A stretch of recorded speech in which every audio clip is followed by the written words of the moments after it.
What's good, people? Thank you as always for passing by the channel. Much appreciate. Hit that subscribe button if you guys are new. All right, let's talk Tyson Fury for a few minutes. This is almost a follow-up to the video I did yesterday. If you guys haven't seen that video, go and check it out. It's about Eddie Hearn being right when it comes to this topic. I can't lie to you. When I press submit or publish, as you do on YouTube, to let the video go out, I was shitting myself. I thought, oh, the comments I'm going to get here are going to be just disgusting. But I think a lot of people have agreed with me, which is nice. So go and check the video out if you've not seen it. It's a decent video. I think it is probably one of my longest videos as well. My average is probably 5 or 6 minutes. I think I doubled it. I had that much to say. I think I doubled it. So go and check it out. But again, this is almost a follow-up to that video, because on the back of that video, Frank Warren has confirmed that he did or has received an offer from Eddie Hearn for Anthony Joshua versus Tyson Fury, April 13th, Wembley. And he has laughed the offer off. He hasn't just laughed the offer off. He said he wants and Tyson Fury deserves 50-50. These fights ain't going to happen, people. These fights ain't going to happen. We're in this so-called great era of heavyweight boxing. We might not get the fights we want because there always seems to be now a problem when it comes to the negotiating table. These fights ain't going to happen. Let's discuss this 50-50 and why Frank thinks Tyson deserves it and why Tyson believes he deserves it as well. Because Frank's not the only person. Obviously, he would have shown the offer to Tyson. Tyson would have come back and said, what? 50-50. And he's mentioned this before. He says he wants to fight, which I do believe. He wants 50-50 because somehow he deserves it. Let's discuss why he thinks he deserves it.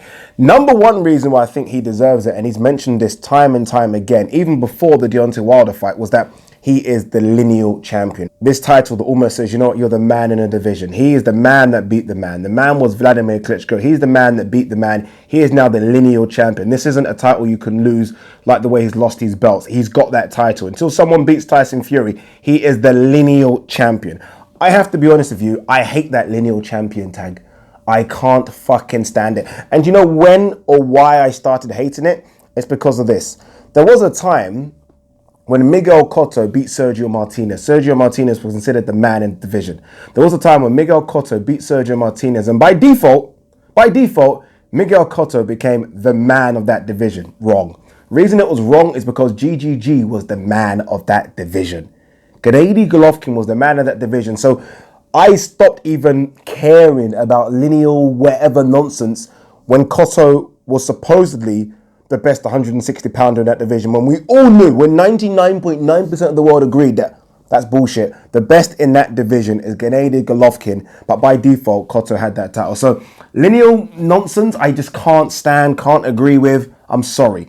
Don't get me wrong. He's right. He's right. He was the man that beat the man, but no, I can't stand that title. It doesn't mean anything for me. Throw it away. And I do genuinely believe that. Throw it away. Because I could go through every single division and tell you who the lineal guy is, and I can guarantee, out of all the divisions, I can guarantee you, I think about 50% won't be the best in that division.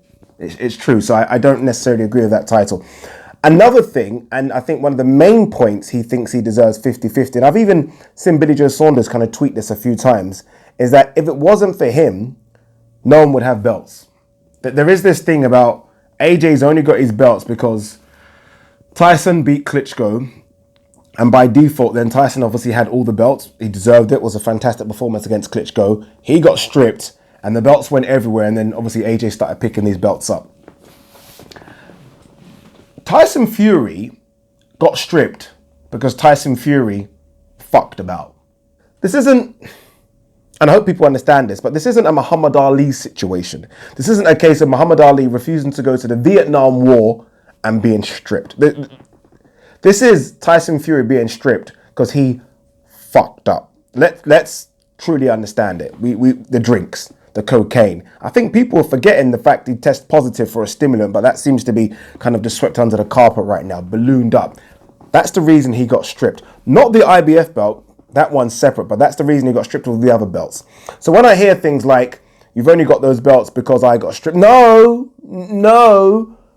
Everyone's got those belts. Those belts were in the open because you fucked up and lost those belts. Stop blaming everyone else and take some responsibility for your own actions. That's the reason AJ has the belts, not any other reason. And let's also stop this notion that AJ was almost given the belts, right? Some people have actually, in the history of boxing, have been given belts. So when someone throws them in the bin, they sometimes just hand them over to someone else.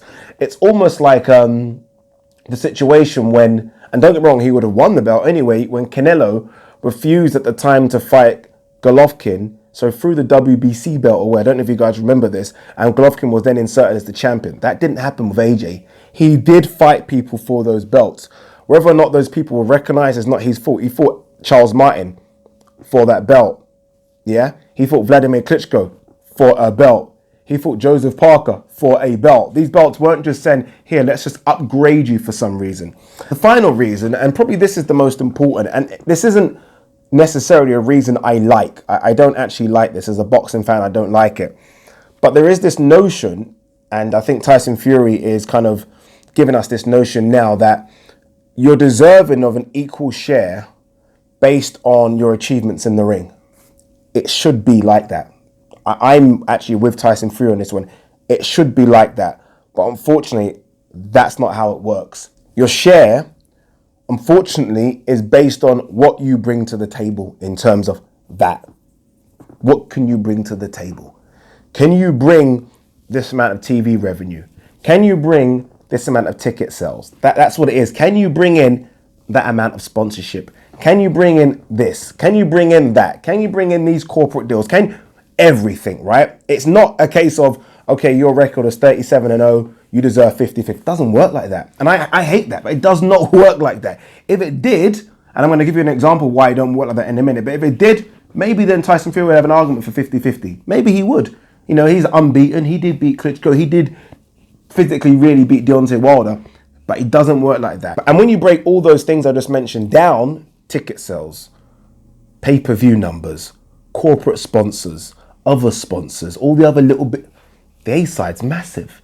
You can't even go to the table and negotiate a 50-50. It doesn't make any sense. It doesn't make any sense. Some people have said, okay, make it 60-40. That's generous. That's generous because, again, if we bring those factors into it, it's 70-30. It's 80-20 if we bring those factors into it.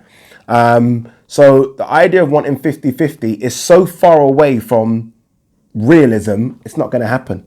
It's not going to happen. If it was just based on achievements, then there's no reason for Floyd Mayweather to take B-side money against Arturo Gatti. If it was just based on achievements. I think Floyd Mayweather was, 35, 36-0, three-weight world champion at the time. There's no reason for him to take B-side money against Arturo Gatti if it was just based on achievements. It isn't. There's more that needs to be brought to the table. But I do feel like this lineal shit, this I beat the man, this you have the belts because I vacated or I got stripped. No, you got stripped because you got stripped. Just needs to be thrown out the window, and a bit of realism needs to be brought to the table. If realism is brought to the table, we can see these fights. If realism isn't brought by every single party, fair realism, then we're just not going to see these fights.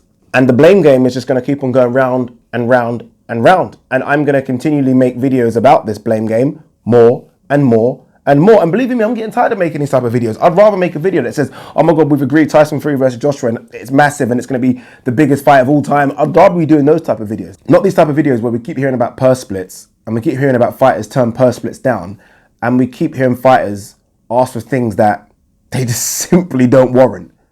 They don't warrant. Anyway, that's my 2 cents on it. Guys, what do you think? Leave your comments below. Peace.